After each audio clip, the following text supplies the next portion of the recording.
by Scotty, the travelling foodie guy, again in the Cook's Pantry kitchen today. That's me. I'm covering everything. Food and travel. All in the one. Mix them together because they go hand in hand. They do. Where have you been to this time? I've been to Port Stephens. You're a lucky man. Do you know Port Stephens? Very lucky man. How I do. beautiful is that Been there place? a few Seriously. times. Great for seafood. And they have a massive seafood festival that goes for a whole month. So we're doing a black pepper sauce. So it would lend itself to always, anything really. You could do this recipe with mud crabs or with prawns or with squid.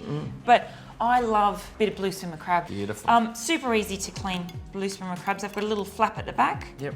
We just unclick that. It's just like the lid. It's just like a lid. And look, these are super clean. I've got some water in a bowl there if we do need to kind of clean them out. Yep. You just want to remove these little filters. Click off the two little flaps at the front. And that's basically it. Scotty, I'm going to get you to work. We've got some whole peppercorns there. Yep. I'm going to grab those. Yep. Get rid of our crab bowl.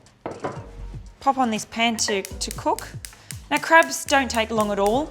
If you were doing a mud crab, this would obviously take a little bit longer because they're a bit bigger. Yeah. But these blue swimmer crabs, beautiful and sweet, and don't take long at all. I'm just going to cut them into fours. Yep. So we'll get 4 pieces from each crab. Little crab lollipop, just with the heel of your knife. So you want all kind of even portions of crabs. When you're one of 6 kids, that saves arguments. Yes. But it also means they cook evenly as well. Scotty, do you want to throw me over some extra virgin oil as well? So we want just enough oil to kind of lubricate the crab as it's cooking. Yeah. And obviously, blue swimmer crab, this is a male crab. The male crabs are these kind of, see this kind of psychedelic blue colour? Yeah, The beautiful, isn't it? female crabs are a bit more kind of on the brown side. So females are a little... Sometimes like that with animals that the men get the different colour. colours. It's funny, isn't it? I don't know. Doesn't happen in real life. No, Girls are with always humans. looking a bit more Females are a bit salubrious more than colourful. us fellas. Crab goes in. We'll know these are cooked when they'll turn a beautiful bright pink colour. Yeah. So these being quite on the small side for blue swimmer crabs, I reckon we can start putting some things in. Okay. So some sliced up garlic, just a couple of cloves, and this will kind of cook as the crab's cooking. If you were doing a large mud crab, I'd say take the mud crab out, do the sauce and add it back in. Okay. But I think given the size with these, we can go with it. just roll on. Some green chilli. Yum. Put some in now and we'll save some for garnish. These are large chilies, so they're not going to kind of overpower the sweet flavour of the crab. Yep. That pepper that you've ground up for me, throw that in. It's called black pepper crab, so... Yes, there needs some black pepper in there? Yes. Coriander. You're not a fan of coriander, Scotty. Well, look, you know what? But you can leave it out, as we always say. You either love it or hate it. I love it, which is obviously why it's in the recipe. So stems go in now. The stems have a lot more flavour than the actual leaves. Yep. A lot of good it spots. does. And it's got that bit of everything, obviously. Get out the outback. Get the coastline. What else? Let's get our sauce going, I guess. This is going to help the crab cook along. Yep. Soy sauce.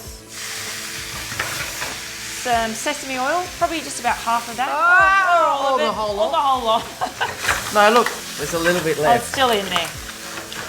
Oyster sauce. How much of this would you like? Half of it. See? Half of that. Can't blame me for that. We can always add more, but we don't want it too salty. Not usually used in Chinese dishes, but I've got some butter. So this adds obviously a bit of richness. Yes. A little bit of sugar. Just enough to kind of balance up the heat of the chili and the saltiness of those Asian sauces. There's some water and some corn flour. Classic Chinese way to finish a dish is a little bit of we make a lot of like a slurry with this water and corn flour. Okay. Grab a spoon and give that a little mix. So the corn flour is going to create a beautiful kind of sticky sauce that will go on the outside of the crab and help thicken up. Spring onions. Yes. So we leave them till the end. They actually have a beautiful sweetness to them. So we don't want them, just want the edge taken off them. Yeah. Our little corn flour and water mixture. Go in.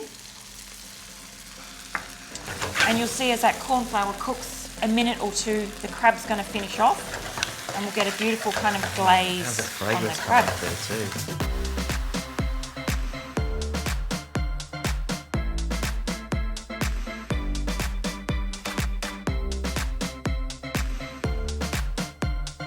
I put the shells in there as well. It makes it. Always looks good too. Well, you get this in the restaurant, so Yeah. you get all of that sauce. Ooh.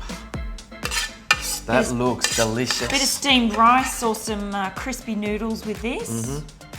I'm a sucker for those crispy noodles. Crispy noodles. I'm a sucker for them. Just because I know you love it, Scotty. That's pop all right. some Get of on the there. The good thing coriander about on. this coriander, You can pick this stuff off. Quick and easy, little celebration from your trip to Port Stephens. If you haven't been to Port Stephens, get up there. I'm going to get up there. Yeah. But in the meantime, I have to live vicariously through your travels